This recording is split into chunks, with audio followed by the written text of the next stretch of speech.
कि मैया यशोदा ने मक्खन को बना करके एक प्रकोष्ठ में उन्होंने रख रखा था और ठाकुर जी जाकर के मक्खन को अन्वेषण कर रहे थे, मक्खन है कहाँ। तो उनके प्रकोष्ठ में ही मक्खन जहाँ पर रखा हुआ था, ठाकुर ने प्रवेश किया और आपको पता है नंद जी के भवन में जितने खम्भे थे सब एकदम हीरा मोती लगा हुआ था, एकदम मतलब प्रतिबिंब अपना दिखाई देता था। तो ठाकुर जी जाकर के जिम ही मक्खन में हाथ लगा करके मुख में लिया और जिम ही खाया, तब तक से प्रतिबिंब उनके एक खंभे में दिखाई दी और जिम ही खंभे में प्रतिबिंब दिखाई दी तो देख करके डर गए और डर करके बोलने लगे कि देख भाई, किसी से कहना मत कि मैंने माखन खाया, और यदि कहो तो मैं तुम्हें भी कुछ खिला दूं। तो उसके मुख में भी जाकर के थोड़ा सा खिलाया। मैया यशोदा सब देख रही थी, आकर के बोली लल्ला क्या कर रहा है रे तू। मैया देखो देखो देखो, एक चोर को मैं पकड़ा हूं, आओ जल्दी जल्दी आओ, चोर देखो देखो घुस करके मक्खन खा रहा है। ठाकुर जी अपने ही प्रतिबिंब को चोर बता रहे हैं। मैया तो सब समझ गए, बोले कि ये चोर नहीं है, तू ही सबसे बड़ा चोर है। ठाकुर बोले ना ना मैया, ये जबरदस्ती मेरे को घूस दे रहा था, देखो ना देखो, हाथ में ऐसे कर रहा हूं तो वो मुझे और दे रहा है, क्योंकि प्रतिबिंब तो जैसा करेंगे वैसा दिखाई देता है। मैया सब खिलखिला करके हंसती हैं। एक समय की बात है कि मैया दुग्ध पान करा रही थी उनको। धीरे से ठाकुर जी ने बोला कि मैया सच बताना, तुम्हें दूध प्यारा है कि पूत प्यारा है। पूत बोलते हैं किसको, बेटे को। तुम्हें दूध प्यारा है कि पूत प्यारा है। मैया बोली कि कैसी बात कर रहे तुम, अरे तू तो मेरा बेटा है, लाडला है, तुझसे प्यारा और कुछ मुझे इस पर नहीं है, मुझे तू ही सबसे बड़ा प्यारा है।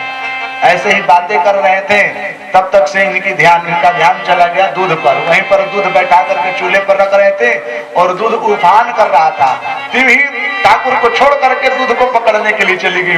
ठाकुर जी रूठ गए, बोले कि देखो अभी बोल रहे थे कि बेटा प्यारा है, अभी जाकर के दूध को संभालने लगे। भैया यहाँ पर संत बड़ा भाव देते हैं, वह दूध उभरने क्यों लगा, वह दूध खौल करके बाहर गिरने क्यों लगा।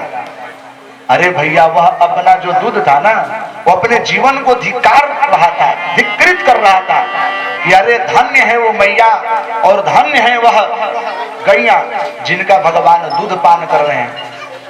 मैया यशोदा के दुग्ध तो ऐसा है मानो कि भगवान जब अपने अधरामृत से स्पर्श कर रहे हैं, उससे बड़ा कुछ नहीं। हम ऐसे पतित हैं जिनका भगवान दूध नहीं पीते हैं, हम लोग को जला करके ये करके मक्खन वो खाते हैं, अपने जीवन को धिक्कार करते हुए उफान कर रहा है। ऐसी ऐसी लीला ठाकुर जी कर रहे हैं।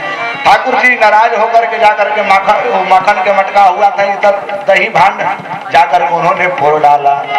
मैया यहाँ करके देख रहे तो सारा दूध मक्खन मिश्री जितने थे सब बाहर छींटे पड़े हुए थे।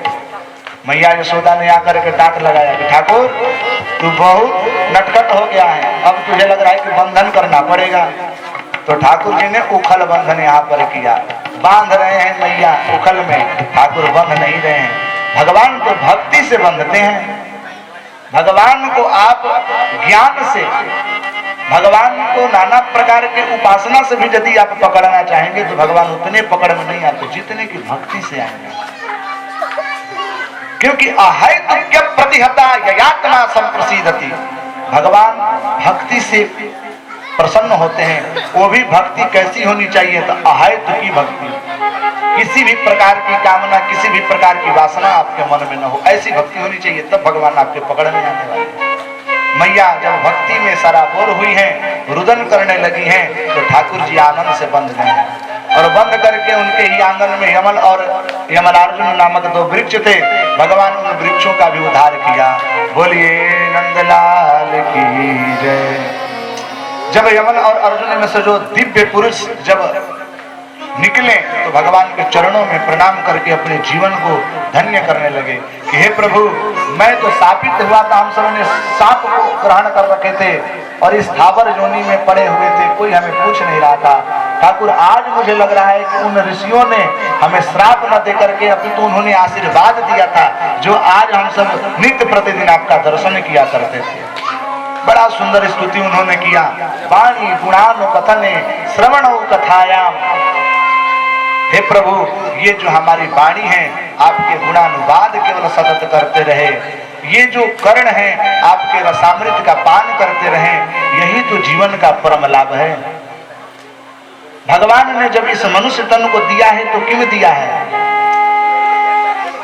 जब धर्म से यमदूतों ने पूछा कि भैया आप बताओ कि इस नरक में कौन कौन से लोगों को लाया जाए, तो धर्मराज ने मालूम है क्या कहा है कि जिह्वान भक्ति भगवद गुण नाम धेयम् चेतश्च न स्मरति तद चरणारविंदम्।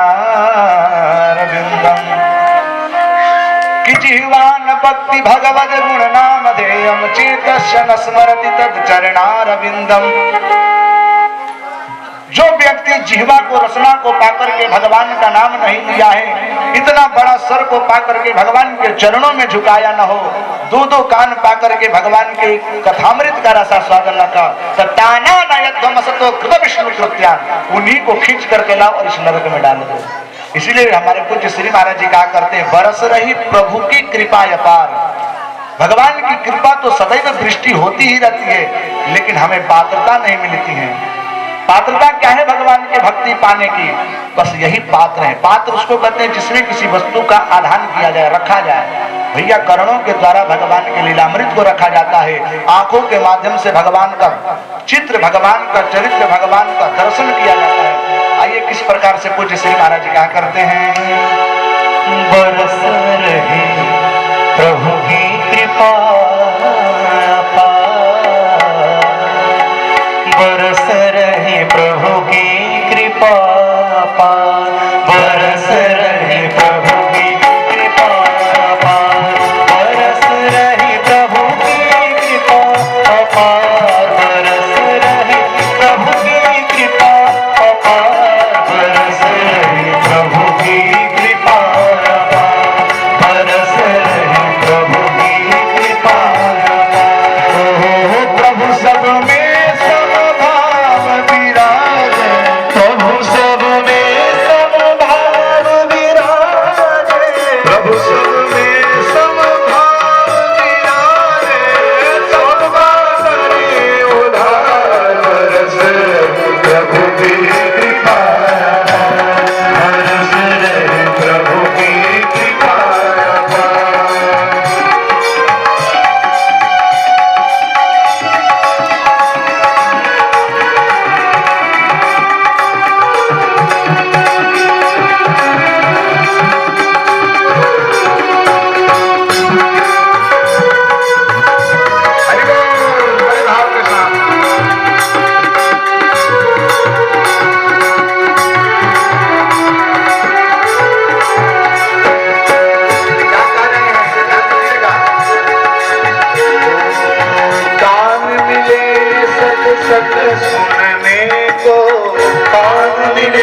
सेवा सुमिरन कर ले, सत्संग सेवा सुमिरन कर ले, सत्संग सेवा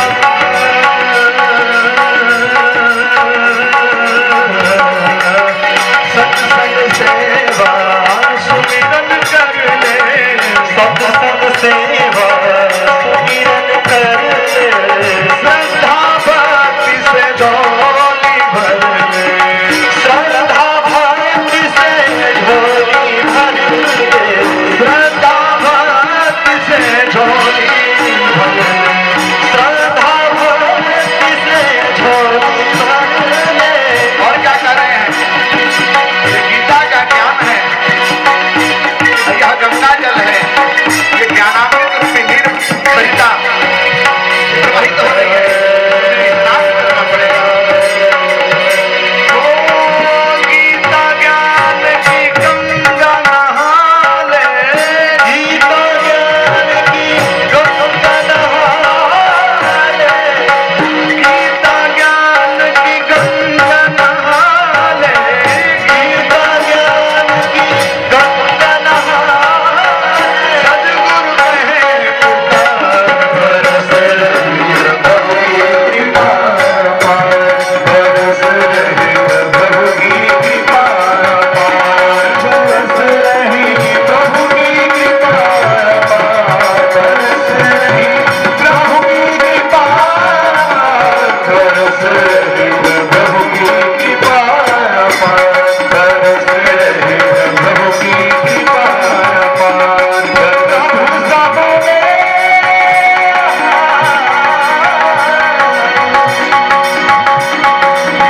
प्रभु सब में प्रभु सब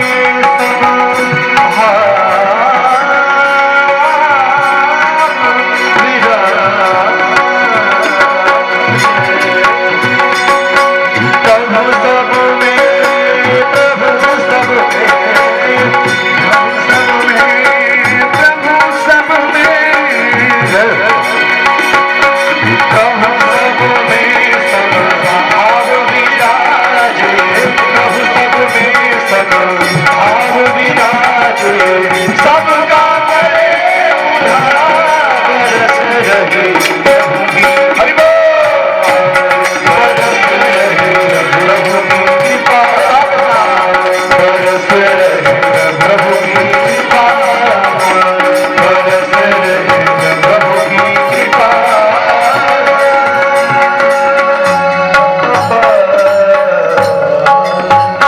बोलिए भक्तवत्सल भगवान की जय।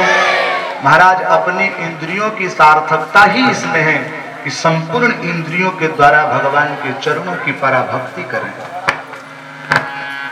नहीं तो ये इंद्रियां जो है ना, ये प्रत्येक विषयों की ओर अग्रसरित हो रही है और हम लोगों के पतन की ओर पतित कर रही है।